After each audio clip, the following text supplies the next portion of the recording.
Soyez bénis, cher peuple de Dieu. Aujourd'hui, nous allons parler des parents qui préfèrent les enfants qui ont réussi. Et oui, il y a des parents comme ça.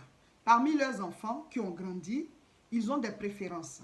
Ils préfèrent ceux qui ont réussi, ceux qui ont de grands moyens, ceux qui leur donnent beaucoup d'argent, ceux qui sont à un haut niveau de vie. Voilà, les parents là, ils les préfèrent. Tu peux trouver une mère qui est comme ça, tu peux trouver un père qui est comme ça, ou bien tu peux trouver un papa et maman qui sont comme ça. Parmi leurs enfants, ils penchent du côté de ceux qui sont riches. Ils penchent du côté de ceux qui brillent plus. Alors que Dieu, là, tous les enfants qu'il nous a confiés sont importants. C'est-à-dire aucun enfant ne manque d'importance. Mais il y a des parents qui font deux poids, deux mesures. Beaucoup d'injustice, d'inégalité dans leur propre maison, dans leur propre famille, à cause de l'argent. À cause d'argent. Voilà. Donc aujourd'hui, là, on va en parler. Venez écouter. Les parents qui agissent comme ça, venez écouter. Chers pères et mères de famille, souvent il y a des parents qui déjà dès l'enfance choisissent certains enfants et ce sont leurs préférés. D'autres aussi ne le font pas, mais quand les enfants grandissent et ils commencent à réussir là, c'est là maintenant que eux aussi ils commencent à avoir des préférences par rapport à qui a les moyens, qui n'en a pas. C'est pas comme ça qu'on doit agir. Un être humain n'a pas de valeur par rapport à sa beauté, par rapport à son intelligence, encore moins par rapport à son argent, par rapport au niveau de vie qu'il a dans la société. Tous vos enfants doivent avoir les mêmes choses, c'est-à-dire vous devez leur accorder la même importance, vous devez leur accorder les mêmes attentions, c'est tout. Quand quelque chose ne va pas, il faut juger comme il faut entre vos enfants. Mais n'accordez pas une certaine particularité à ceux qui ont réussi au détriment des autres. Et même quand ils n'ont pas raison, vous ne dites rien parce que ce sont des gens qui ont réussi, ils ont les grands moyens. Nous allons partir de l'histoire d'une dame qui raconte ce qui se passe dans sa famille. Son père et sa mère, très tôt, ont eu des moyens. Son papa, il est entrepreneur, il construit des maisons. Et il a construit une grande maison pour leur famille. Et il a d'autres maisons, voilà, qu'il met en location. En tout cas, il a ses affaires. Donc, à la maison, ils n'ont pas manqué de quelque chose. La mère aussi, elle est couturière.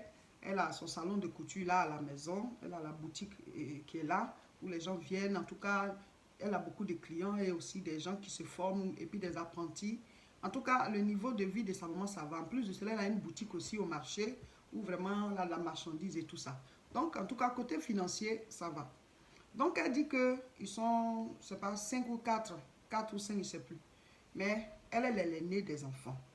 Elle dit que quand elle a fini ses études, bon, elle n'avait pas encore eu de boulot. Et son mari, le monsieur avec qui, voilà, elle a voulu se marier, lui, il est professeur. Il est professeur de lycée et il est venu demander sa main. C'était le début de ses problèmes. Sa mère lui a dit, tu es notre fille aînée, tu nous ramènes quoi? Un professeur de lycée. C'est même pas un professeur d'université, tu nous ramènes un professeur de lycée. Elle dit, ah maman, lui et moi on s'aime, je veux me marier par amour. Elle dit, mais oui, vous allez manger quoi, vous allez boire quoi? Elle dit, mais il a un travail. Et moi aussi j'ai fini, je vais travailler bientôt. Elle dit, c'est fini comme ça, c'est devenu des problèmes. Il ne voulait même pas prendre la dot et tout ça pour qu'elle puisse aller faire son mariage. Mais les gens donnent des conseils pour dire non, ne combattez pas votre propre fille. Et donc, c'est comme ça que, malgré eux, ils ont accordé la main à son mari professeur. Donc, elle est rentrée dans son foyer. Au lieu de commencer à travailler aussi, elle a commencé d'abord par faire des enfants. Donc, après, avec sa licence, elle a eu un boulot. Elle a fait 2 ou 3 enfants, je ne sais plus. Donc, elle a eu un boulot et elle aussi, elle a commencé à travailler. Mais elle dit que après elle, il y a un garçon, ensuite il y a une fille. Donc le garçon et la fille là, eux vraiment, ils ont fait une percée. Son petit frère là, quand il a fini ses études, il a eu un bon boulot, tout de suite avec tout ce qu'il y a comme avantage. Il avait une voiture, on lui a donné une maison de service. Mais son petit frère, il a fait une percée tout d'un coup. Et sa soeur aussi, elle a eu un monsieur qui est très riche. Elle s'est tout de suite installée dans une grande maison. Elle aussi, le monsieur l'a aidé à avoir un bon boulot. Donc, c'est les voitures qui gazent, c'est un haut standing de vie. Et elle, bon, avec son mari, ils ont commencé tout petit, mais elle s'est dit un jour aussi, ça va aller. Et donc, elle dit que maintenant que chacun a fait ses enfants, bon, la dernière, voilà, je ne sais pas si c'est la 4e qui est là-bas, elle est encore en famille, elle est étudiante. Donc, chaque fois qu'il y a les réunions de famille qui se retrouvent, mais les week-ends, ils viennent, elle dit que ses parents, son papa et sa maman, ils mettent une différence, mais nette, entre ses enfants à elle et les enfants de son petit frère et sa petite soeur qui descendent des voitures et qui viennent. Et elle a observé ça. Quand ils vont faire la table pour manger, sa propre maman va dire qu'il n'y a pas assez de place pour mettre ses enfants à elle. On peut faire ça. Donc, ils vont manger avec les petits-fils des deux autres là. Parce qu'elle dit que chez eux, ils sont habitués à manger à table. Elle dit, mais moi, c'est vrai que mon mari, il est professeur, j'ai mon petit boulot aussi, mais nous aussi, on mange à table, donc mes enfants ne vont pas manger à table. Donc, moi, qu'est-ce qui se passe dans la famille? Elle dit, quand elle doit accoucher, là, c'est difficile que sa maman vienne. Mais pour peu de choses, quand la femme de son frère doit accoucher, elle est là-bas. Quand sa fille qui a percé aussi, là, doit accoucher, elle est là-bas. Les gros cadeaux pendant les fêtes des mères, c'est les deux là qui envoient les grands cadeaux. Même si elle envoie un cadeau là, emballé, hein, sa maman ne va pas ouvrir. Ça va rester là. Elle va ouvrir pour les autres. Mais moi, je ne comprends pas. Il y a des familles comme ça. Il y a des histoires, même quand on les raconte, tu te dis, mais c'est pas possible. Pourtant, elle dit, de toute façon, sa maman prie là. De toute façon, elle prie. Souvent, on prie et puis on agit comme ça. C'est même pas un inconnu, ta propre fille. Et puis, tu fais ça. Donc, elle croyait que son papa au moins peut faire agir, son papa au moins peut agir autrement. Mais non, non, non. Quand sa femme fait là, lui, il suit. Et quand elle a approché son papa pour dire, mais papa et maman, pourquoi vous me faites ça? Ils disent, mais nous, on t'a mis à l'école là. Là où tu es arrivé là, c'est un échec. Tu n'as pas réussi ta vie. Tu n'as pas réussi du tout. D'abord, tu allais nous sortir un professeur de collège pour te marier à lui. Avec ta licence là, tu n'as même pas eu un bon boulot. Il y avait le concours et tu ne peux pas passer ça. Tu es là, tu nous as honnis alors que tu es l'aîné de la famille. Elle dit, mais il y a toute la vie pour réussir. En tout cas, dans cette famille-là, il y a de l'injustice. Tout ce qu'on accorde aux deux autres, là, c'est difficile qu'on lui accorde. Même quand elle arrive à la maison comme ça, avec les enfants, sa petite soeur qui est encore étudiante, qui est à la maison, là, sa maman l'a mise dans le jeu. Même quand les enfants disent tata, là, c'est difficile de répondre. Mais quand les enfants des deux autres arrivent, c'est la tata la plus gentille pour ses neveux. Mais elle, ses enfants, elle, c'est comme si sa dernière petite soeur, là, c'est pas ses neveux aussi. Il y a des familles comme ça.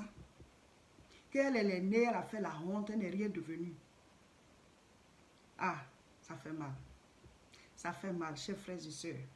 Et il y a des familles comme ça où les gens, ils agonisent. Il y a ces genres de blessures, il y a ces genres de douleurs, où on fait deux poids, deux mesures parce qu'il y a un ou bien il y a une qui a percé, qui a réussi plus que les autres. Et même quand la personne qui n'a pas réussi est plus âgée, là, son droit d'aînesse même, elle perd ça. On l'écrase comme ça. C'est comme si c'est elle qui devient la petite sœur. Est-ce qu'on peut faire comme ça dans une famille? On peut agir comme ça dans une maison? C'est normal? C'est normal ça? Et puis vous tous là, vous priez, dit toute la famille là, ils prient, ils vont à l'église. Vous aussi les deux, vous qui avez réussi là, quand vous voyez que vos parents sont en train de faire ça à votre grande soeur, vous ne pouvez pas parler. Quand vous voyez qu'on met vos enfants à table et puis on dit que les autres vont manger après, ou bien les servantes n'ont qu'à les servir, donc quand ça soit, il n'y a plus de place sur la table là. Vous ne pouvez pas dire, bon, si c'est ça, tous les enfants descendent. Mais vous, vous acceptez qu'on fasse une telle justice, une telle injustice aux cousins. Vous êtes en train de s'aimer quoi dans cette famille? Mais vous tous, vous priez. Mais vous agissez comme ça. Et il y a des familles comme ça. Ce sont les enfants qui ont réussi là, qui sont les rois, les reines. Nous allons raconter une autre histoire. Cette fois, c'est l'histoire d'un jeune monsieur. Voilà. Il a fini ses études, il est encore en famille. Et donc, c'est lui qui raconte ce qui se passe dans leur famille. Il dit que leur village est devenu une ville maintenant. C'était un village, mais le développement est arrivé, c'est devenu une ville. Donc, ils sont au village, mais c'est en ville. Donc, il dit que il a fait le collège là, il a fait l'école primaire là, le collège, le lycée et tout. Et puis, il est allé en ville pour faire une plus grande ville, pour pouvoir faire la grande école là-bas. Et ayant fini, il doit passer des concours. Donc, pour l'instant, il est revenu dans leur village devenu ville là. Il est à la maison, il se prépare. Il dit qu'il y a des injustices qu'il observe. L'aîné des enfants de son père et sa mère, lui, il a appris un métier. Il fait la menuiserie. Donc, devant la cour, ils ont fait son atelier. Et voilà, il a fait son atelier là. Et c'est là qu'il fait la menuiserie. Il est très fort. Il a des clients. En tout cas, il a sa vie. Donc, il fait la menuiserie là. Mais il a sa maison ailleurs. Il ne vit pas dans la grande cour, la cour familiale. Il est marié, il a ses enfants. Maintenant, après lui, il y a un autre garçon qui, lui, vraiment a réussi. Il a une entreprise en ville. Et sa société, là, vraiment marche. Et c'est lui qui a construit la grande cour des parents, là. Voilà, c'est lui qui a construit cette cour. Et après, il y a des filles, 2 filles et il y a lui. Les filles là aussi, elles sont grandes, elles ont fait des enfants qui ont grandi aussi. Et donc, il dit, leur grand frère, là, voilà, son grand frère, le deuxième là, il est très mauvais. Il a une grande entreprise, hein, mais il est très mauvais. Il fait des choses, mais les parents ne disent rien parce que il a les moyens, il a de l'argent, c'est lui qui a construit leur grande cour, c'est lui qui fait venir à manger, c'est lui qui paye les factures de la maison, qui s'occupe de papa et maman. Quand ils sont malades, on fait venir des voitures pour les envoyer à l'hôpital et tout ça. Donc, il fait beaucoup de mauvaises choses, mais ni le père ni la mère ne parlent. L'une de ses grandes sœurs, il y a sa première fille qui a fini les études et elle a demandé à son frère de lui trouver du boulot.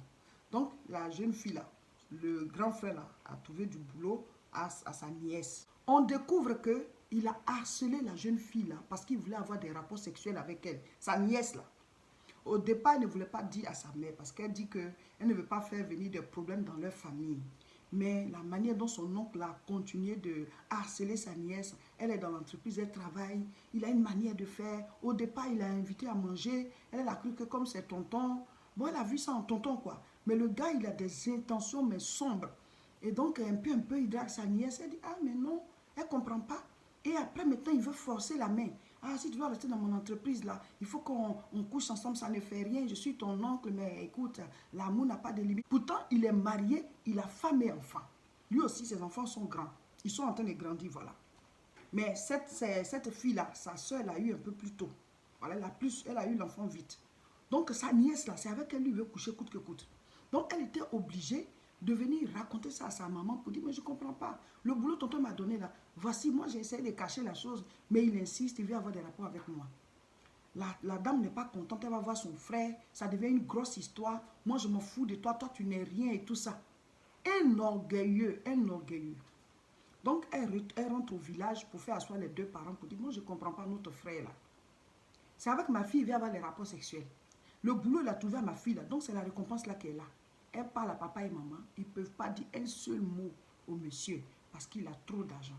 Et donc le monsieur, le jeune homme qui explique l'histoire, il dit que sa famille est divisée. Sa famille est divisée à cause des agissements de celui-là qui est très riche là et qui fait plein de dégâts. Et donc le menuisier là, son grand frère menuisier là, on dit on l'écrase comme ça. Il n'a pas de parole. Toutes sortes d'injustices. Mais comme son second, son deuxième frère, après lui, voilà, son petit frère, c'est lui qui a réussi là. Donc c'est lui qui, quand il dit ça, tout le monde doit obéir. Il dit ceci. Donc c'est comme s'il est né là. Il est devenu le petit frère. Tout le monde est écrasé dans la famille. Celui-là, c'est parce qu'il a l'argent. Donc c'est à lui que papa et maman obéissent. Il y a des familles comme ça. Colossiens chapitre 3, nous lisons à partir du verset 23. Tout ce que vous faites, faites-le de bon cœur, comme pour le Seigneur et non pour des hommes, sachant que vous recevrez du Seigneur l'héritage pour récompense. Servez Christ le Seigneur. Car celui qui agit injustement recevra selon son injustice, et il n'y a point de favoritisme. Dieu ne fait point de favoritisme. La Bible dit que nous devons agir avec un bon cœur. Parce que ceux qui agissent injustement, ceux qui commettent l'injustice autour d'eux, qui installent une atmosphère d'injustice, soit dans leur famille, soit dans leur entreprise où ils travaillent, ou alors partout où ils sont établis, quand vous installez une atmosphère, un règne d'injustice, la Bible dit, tu vas payer pour cela. On va te demander des comptes pour cela. Car celui qui agit injustement recevra selon son injustice. Donc tu vas payer pour ça. Tu vas recevoir pour cette injustice que tu es en train d'établir là. Et la Bible dit, lui Dieu, il ne fait pas de favoritisme.